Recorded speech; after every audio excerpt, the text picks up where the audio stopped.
We are here with Andrew Burke, who is CEO of Bluberi, B-L-U-B-E-R-I,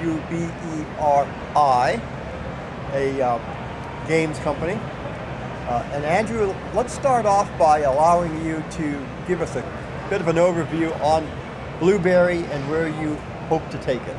Sure. Thanks, Frank. I really appreciate being here. The company's been around for about 30 years. It really primarily started as a Class 2 content provider.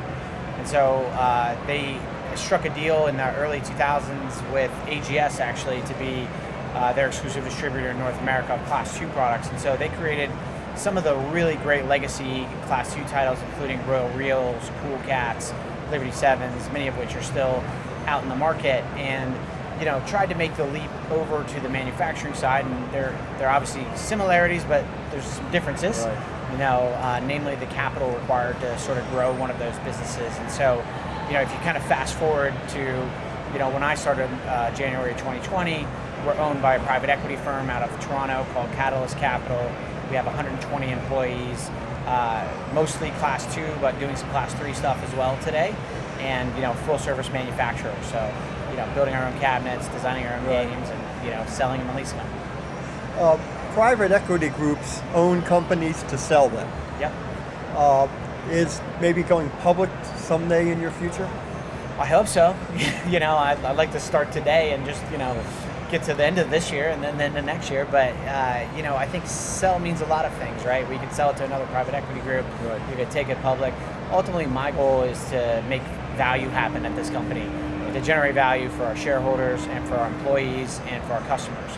And so if I do that, everything else sort of comes along with it. And so that's kind of our approach here, is to focus on building the best games we can, get the best people here that we can, and let the chips fall where they do.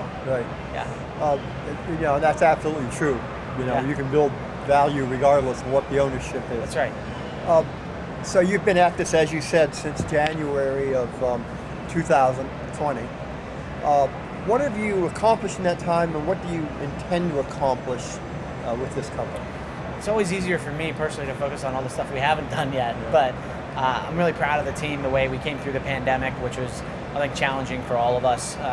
We spent a lot of that pandemic soul searching on our business and saying, hey, do we have all the right components and pieces in place? Are things being done like we want them to? And as a result of that, we've moved a lot of the functions on the business side to Las Vegas from Montreal area, where the company was originally. We sort of reworked our BOM costs on our cabinet to make it more streamlined and efficient. And then we brought in a lot of talent. So we have guys like Casey Whalen, who ran sales for Konami here working for us, Steve Cohen, who was also at Konami, Mike Brennan from IGT. So we got a really great team coming together here to really sort of get this thing going to the next level. And it's been a lot of fun. It's fun to be at something small where everything you do really impacts the business on a day-to-day basis. It's not everywhere that you can do that. So. Well, as you well know, when all the consolidations occurred and Scientific became this big conglomerate, IGT bought out some more people, that there was a feeling at the time that the big companies would just own everything. And just the opposite has happened. You've had a lot of smaller companies like you guys, like Incredible and a couple others, that have effervesced and bubbled up. Yeah. Do you find the industry welcoming to a new company? Absolutely. I mean, if you could have been with us in the booth all day the last 2 days, you would see tons of customers coming through that have never been to Bluberi before in their past, and know our team and are really rooting for us and really hoping that we can build something unique and different that will help them. And so I really find that the customers in this industry embrace the small players. We have to hold up our end of the bargain and build good products and be easy to work with, but if we do those things, they're willing to work with us and give us a chance. Now, are you for sale, lease, participation? Yes. Okay.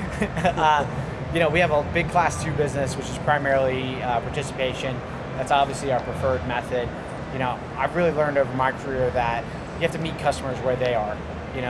We'll certainly have some products that are only participation, but we really have a goal around here to be the easiest company to do business with. So we want to be flexible and meet customers with whatever their pricing scheme is that they're looking to do, make sure we work with him to get a smart deal done for both of us. And so that's why our team has the authority to kind of make those decisions directly without jumping through a bunch of hoops to get those decisions made. And how broad a product line do you have? It's narrow today, and intentionally. So we do have a kind of single screen portrait cabinet called the Novus. It's a 49-inch screen. Our core content is on that. And then we have a new cabinet that we're calling Big Mech. And the game out there is called Reels of Steel, which is a mechanical reel that sits on top of the Novus base. And so those are really our two main sort of product categories right now. We hope to do some crazier jumbo type things through our relationship with Bazillions, which is Steve Weiss's company. We have some crazy ideas that we're working on with him, and Big Mech is sort of the first of those. And so, we're working on them with Steve Weiss. You know they're going to be crazy ideas. Right? Yeah, exactly. Yeah. And Steve's been a mentor and a friend to me for a really long time. And so I really think the world of him and the stuff that he's building.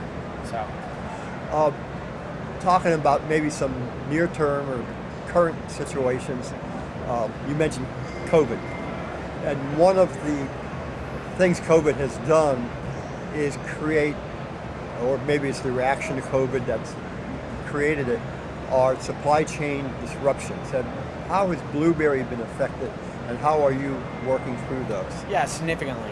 I think when all of us built our budgets this year, we built them based on sort of standard lead times of monitors, and we're getting lead times that are 3 to 4 times what they've normally been. And that's been very challenging. Our team internally, I've been very proud of their efforts, have been very resourceful to go and find components with our vendors to help solve those. A lot of our vendors have been really working with us.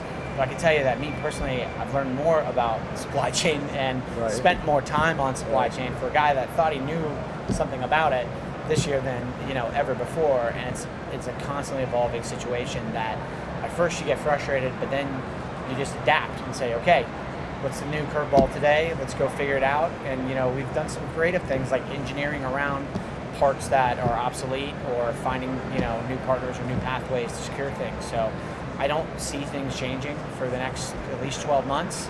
I hope I'm wrong, but we're going to have to be adaptable during that time to do that. So okay, we're at G2E. Yes. Where everybody is looking for the newest and best products. What, say, 2 games or products do you have out here on this floor that are must-sees? So for us, the first is on our Novus cabinet. It's a game called Treasure Hunter, and one of the most exciting things we're showing, actually in an effort to be very transparent to our customers, a side-by-side of the first version of Treasure Hunter before we took it to a player focus group, and then 6 weeks later, the changes we implemented based on the focus group, to show kind of our new process and path on developing content that's on the Novus out there. So I think it's really worth kind of seeing that journey. And then the second is Reels of Steel on the cabinet we affectionately call Big Mech. Right. It's our centerpiece in the cabinet. It's got mechanical reels designed with Steve Weiss and the team. He always gets uncomfortable when I say his name, so I like to say it more. But it's in the middle of our booth, and it's a really great product. It's been the talk of the show for us. So really proud to show that off. Good. Andrew, this has been a really good overview. Any last thoughts you'd like to share about Bluberi? No, we're excited. We're a small, nimble team that is really passionate about what we're doing. Our team is outstanding, from our service technicians to our sales team to the people designing our games. And everybody's really excited about what the future of Bluberi holds. So. Okay, great. Yeah, thank you. Thanks, Frank.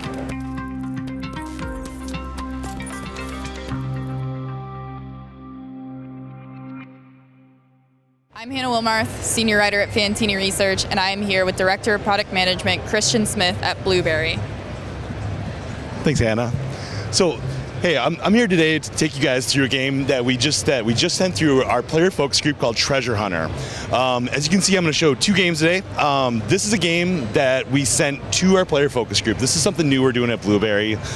We really want to get these games in front of players before they're released to the market to see what they think. And as a result of our player focus group, we were able to make a lot of changes. So I think you can see the big difference here is this treasure chest that we did change. We did remove it. Big reason why is this treasure chest is really associated with these progressives.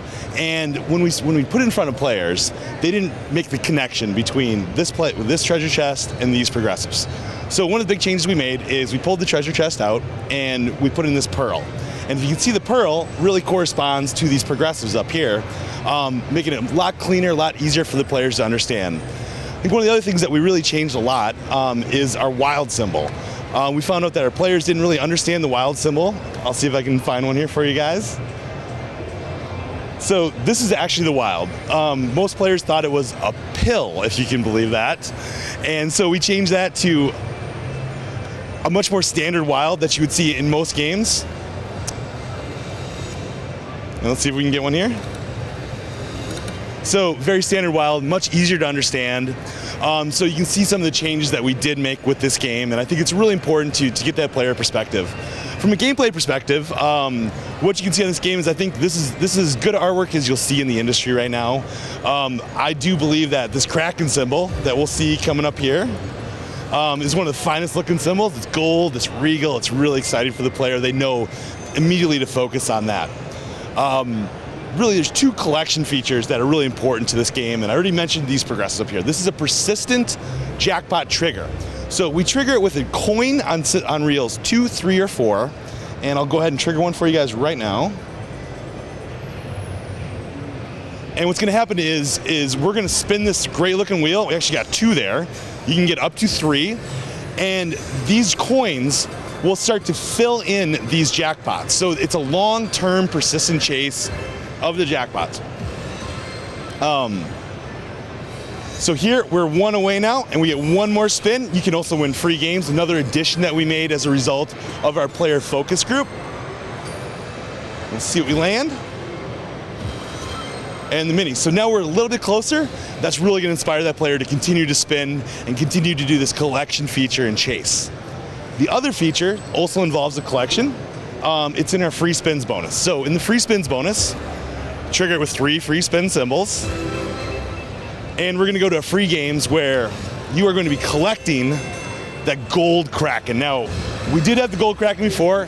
Now we're going to introduce this red Kraken symbol. So as we collect the red Krakens, we're going to start to unlock additional symbols. We're going to turn the lesser majors into the Kraken, which is the top paying symbol. You can hear how hard that hits and how great that does sound. So the player goes on this chase, and the great thing about this chase is the awards get better the further you go into the chase. So we really believe this is going to be a great experience for the players. There are expanding wilds, and we don't change the symbols until after the reel set. Great way to create really surprising, exciting wins. Maybe some things that the players don't expect as they go through this game. So this is Treasure Hunter. We did just get this 2-player focus group, like I said. It's going to go to our test banks next. This is casinos in the fall. All right, so what we have here for you is the game Reels of Steel on our brand new Big Mech hardware. It's a really exciting endeavor that we have here at Bluberi. We're working with a company called Bazillions, and this is the brain trust originally behind Colossal Diamonds, or Big Red as it's known in the industry. We've been working with them for the last couple of years. They are exclusive content provider for us. They really focus on disruptive hardware and innovative slot concepts. And what you see here is the result of their first game that they're going to work with us on. Again, Reels of Steel. I think the first thing to notice on this game is these reels. I'm going to spin these a few times, and these are not actually reel strips. What you're looking at here is stenciled aluminum. So these are actually built out of metal. And the other interesting thing about these reels is since they're stenciled, you can actually see directly into the game. So you can actually see the real drivers, the real baskets. If you look around the side, you can actually see in the side as well. So it's kind of a nice way of pulling the curtain back for the player, letting them see what they haven't seen before. So I think it's going to be really attractive for the player immediately. It looks different. You know, that's been the reaction we've gotten from a lot of our customers coming in, is that there's nothing else that looks like this in the market. Gameplay perspective, this is a 3-reel 1-line game, so a very traditional stepper style of game. But what we do is we change the hit frequency. We really pump the hit frequency up as high as we can on this one, while still providing, you know, some higher end awards that you see up here. But the idea there is that the higher the hit frequency we can get, the more the game is going to feel that it's hot, that it's on a run, and that you can go on a run on this thing. So that's the basic base game. Looking a little bit further, there are some hidden elements of this game that the player may not expect. And so I'm going to trigger a little surprising event that you're going to see right here. So there are LCD screens behind the reels. There's always one blank reel or one blank position behind each one of these. And you can get awards, you can get line wins, multipliers, or even trigger the bonus. So here we've got a nice win with diamonds. That's one of the top symbols. So we just won $100 on our $5 bet.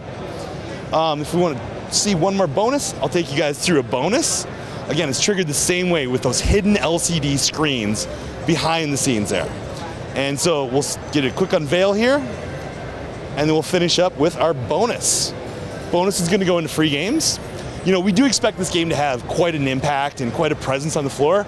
So what we've done first is we've actually changed the top box screen to blue.